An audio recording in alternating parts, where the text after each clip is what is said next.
Because of a single flea, he nearly blows a 20-year cover of posing as a man. The very moment he frantically loosens his chest binder, the man on the bed is jolted awake. You won't tell on me, will you, Mr. Page? You're a woman.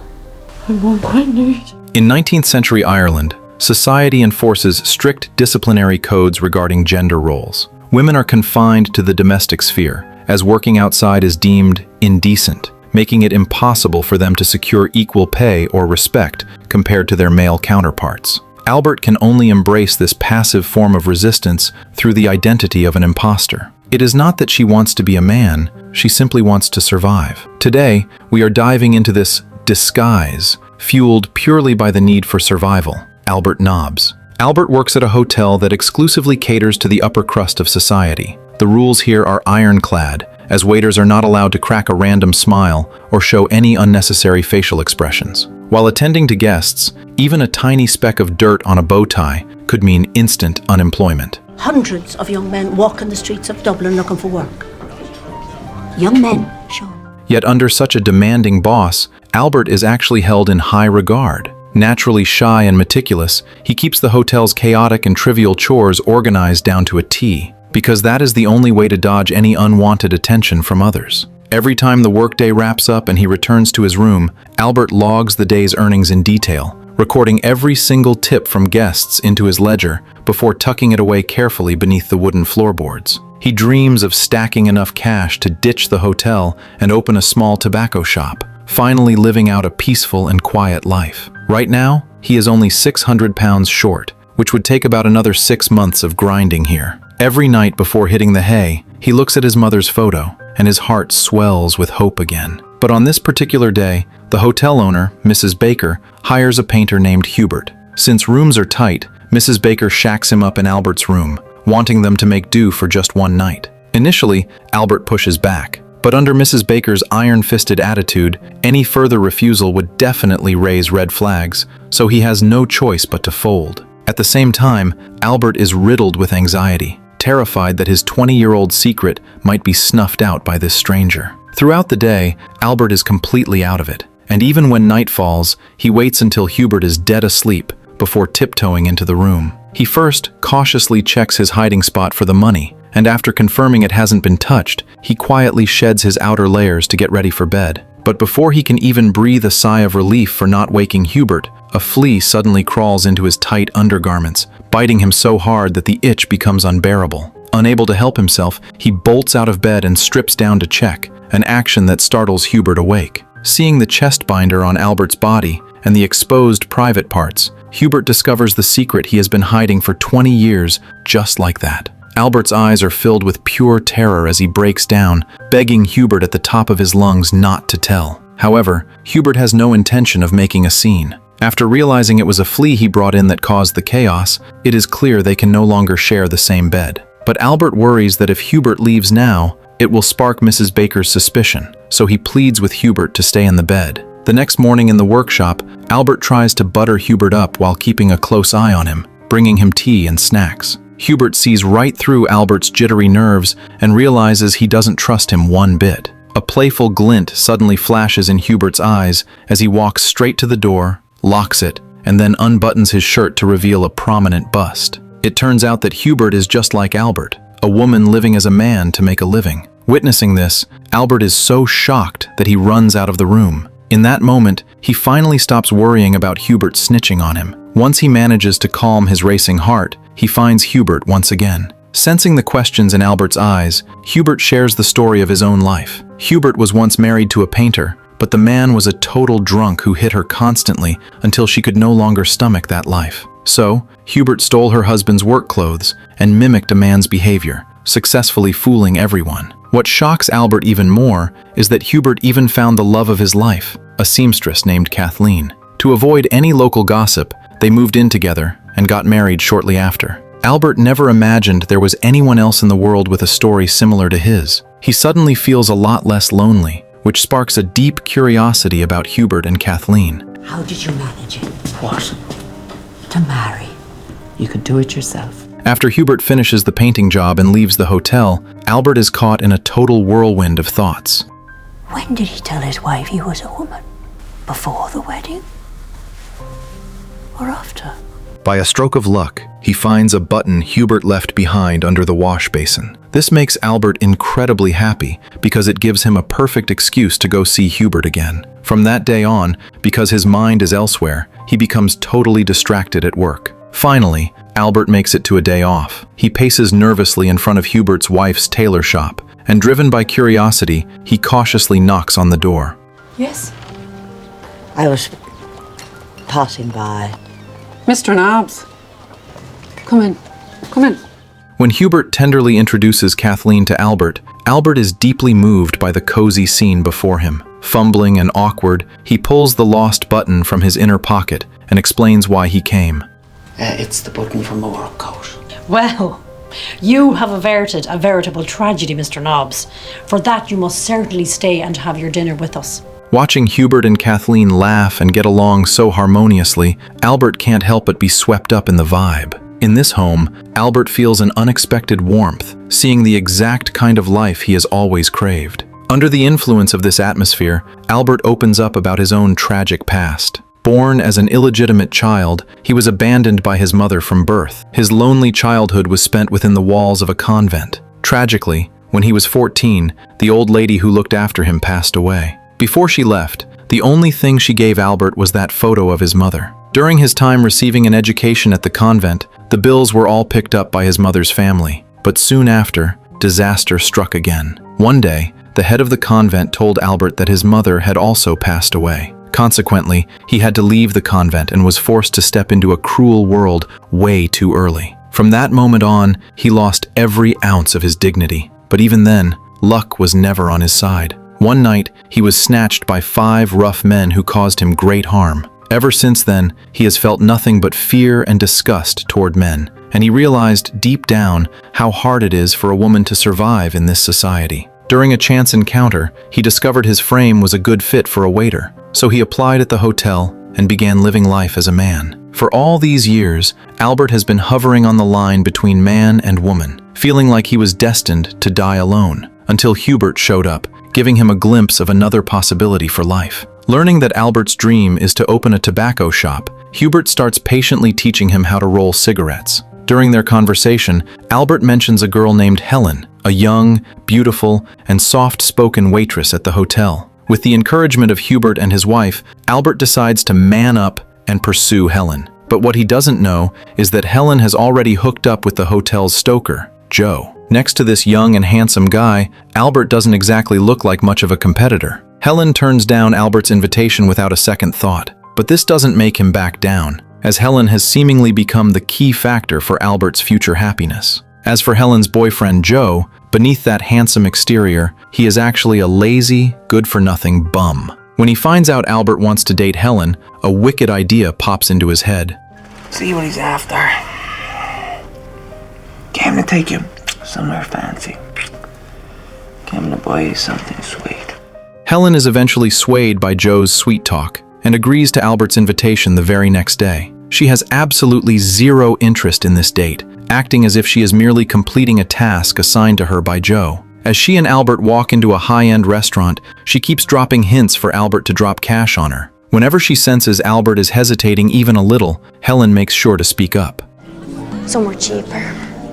The honest Albert, wanting to leave a stellar impression on their first date, ends up gritting his teeth and buying 2 boxes of premium chocolates. However, as soon as the transaction is finished, the date is effectively over. After they part ways, Albert immediately crunches the numbers on today's expenses, even budgeting that if every outing costs this much, it will set him back £16 a year. But he quickly brainwashes himself, thinking he might be able to win Helen over in just 3 months. If he can achieve the kind of bliss Hubert has, this short-term sacrifice seems totally worth it. Little does he know, as soon as Helen gets back, she hands her loot over to Joe. Human greed knows no bounds, and Joe is the living embodiment of that. Just after popping a piece of chocolate, he hands Helen a second mission. Get Albert to buy him a bottle of fine liquor, telling her to lie and say it is for her brother. Although Helen expresses her reluctance, Joe's manipulative performance persona kicks in.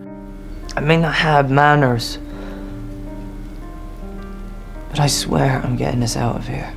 Promising to take her to America for a grand future. Despite not seeing the logic between asking Albert for booze and moving to America, Helen goes along with it anyway. On this next date, Albert even takes Helen to the storefront of his dream tobacco shop, pouring his heart out about his vision for the future, while completely ignoring Helen's complaints about her feet being blistered from the long walk. Listening to Albert obsessively plan his future life, Helen feels absolutely no affection coming from him. She can no longer stomach this kind of airy, pie-in-the-sky idealism. You haven't moved in and you've already got yourself retired. I just wanted to show it to you. You asked me to come out with you.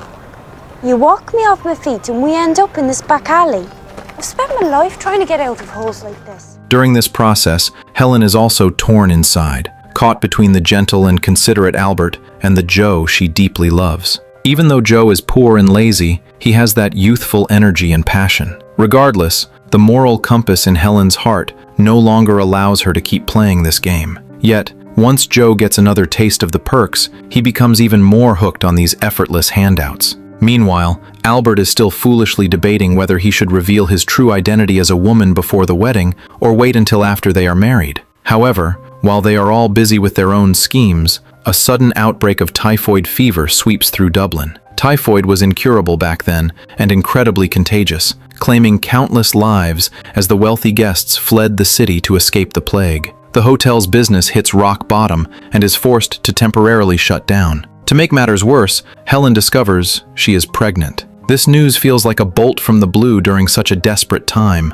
The moment she tells Joe, all she gets in return is his explosive rage. He spends his time complaining and smashing things until Helen is the one apologizing to him, which finally calms him down. Everyone around them can see that Joe is a deadbeat, predicting that he will ditch Helen sooner or later. Amidst this disaster, Kathleen unfortunately contracts the illness and passes away, leaving Hubert spiraling into deep grief. Seeing his friend so heartbroken, Albert suddenly suggests that they could potentially open a shop together in the future. In other words, he wants to partner up with Hubert and live their lives together, just like Hubert and Kathleen did. Because he has never truly tasted happiness and doesn't even know what love is, he feels he could fill Kathleen's spot and they could find happiness together. You can't just... She was my world. Hubert takes Albert into the bedroom and pulls out the female clothing that Kathleen had specially made for them before she passed. But when these two women, who have lived as men for years, put on these long forgotten dresses and step outside, they realize they have already forgotten how to be women. Their gestures and expressions still carry the heavy traces of their male personas. It isn't until they reach a deserted beach that Albert finally lets his guard down, running freely. In this moment, he feels an incredible sense of relief, as if the sea breeze is whispering in his ear, "Just be yourself." After they return, Hubert speaks to Albert with total sincerity. You've worked hard and you've saved your money. So if you want to go out and find someone to start a new life with, then you go out and find that person. Albert is the last one to find out about Helen's pregnancy. He asks Helen out and tells her straight up that playing both sides isn't a good look. But Helen still has zero interest in Albert, pointing out that they have been on many dates, yet Albert has never once tried to kiss or even touch her. Albert, however, believes that those are things that should wait until after marriage. He tells Helen that he has already dropped a £100 deposit to buy that tobacco shop, promising they will have a good life after they wed. Compared to the lying Joe, Albert is practical and reliable. Yet Helen still thinks Albert has completely lost his mind. What kind of man would ask a girl to marry him without ever having so much as kissed her? You must not love me if you don't want to kiss me. Since things have reached this point, if Albert doesn't make a move now, You call that kissing? That's the way people in love kiss. it is truly game over with Helen. Seeing Helen about to walk away, Albert blurts out that Joe will never take her to America. He will abandon her and the baby. Albert's words shatter the last line of defense in Helen's heart. By now, how could she not know that Joe has been gaslighting her? She was just brainwashing herself with lies to keep the delusion alive. Helen collapses into Albert's arms and sobs as the falling snow seems to weep alongside her. But in the end, Helen still doesn't choose Albert. After the typhoid fever recedes, the hotel reopens for business, and Albert seems to have found some peace in his sorrow, giving up on Helen and returning to his mechanical routine. However, it doesn't take long before fate plays another cruel joke on Albert. On this day, Joe and Helen get into another explosive argument over the baby. He blames Helen for getting pregnant in the first place, saying he has no interest in being a father, and even starts getting physical with her. Albert cannot just stand by and watch, so he knocks on Helen's door. I'll take care of the two of you. Marry me. Albert ends up drawing all of Joe's fury onto himself. Once Joe's lies are publicly snuffed out, he flies into a blind rage and shoves Helen back into the room. Seeing the girl he loves being hurt, Albert has a sudden rush of blood to the head and charges at Joe from behind, striking him with all his might. In the scuffle, Albert's head hits the wall with a heavy thud. In an instant, the courage he had finally mustered seems to evaporate into thin air. Blood begins to slowly trickle from his ear. He quietly walks back to his room, and no one even notices him leaving. Albert's consciousness starts to fade, and his eyes are filled with a sense of helplessness and utter despair. The commotion outside gets louder and louder until Helen finally pulls the plug on her relationship with Joe. The next morning, when people find Albert, he has already closed his eyes forever. This woman, who spent her entire life struggling for survival and a dream, ultimately failed to escape the mockery of fate. It isn't until the doctor performs the autopsy and unbuttons his shirt that people finally discover his true gender. This secret leaves everyone in a state of total shock. And the life savings that Albert spent 20 years painstakingly hoarding are discovered by the greedy Mrs. Baker. She locks the door, pries them all out from under the floorboards, and shamelessly pockets every penny, using that very money to hire Hubert to repaint the entire hotel. Mrs. Baker tells Hubert, as if it were none of her business, that Albert's secret made the papers, and that he had been posing as a man all along. The papers even claimed he was tired of his years of living in the shadows. The traces of Albert's existence are quickly scrubbed clean, leaving only that one photo of his mother drifting in the wind. After injuring Albert, Joe was terrified of facing the music and slipped out of Dublin, heading for America. Helen gave birth to the baby alone and named him Albert. She is penniless and has nowhere to go. Mrs. Baker hypocritically praises her own kind heart for not kicking Helen and the baby out onto the streets. But the grim reality is that she uses the child's safety as leverage,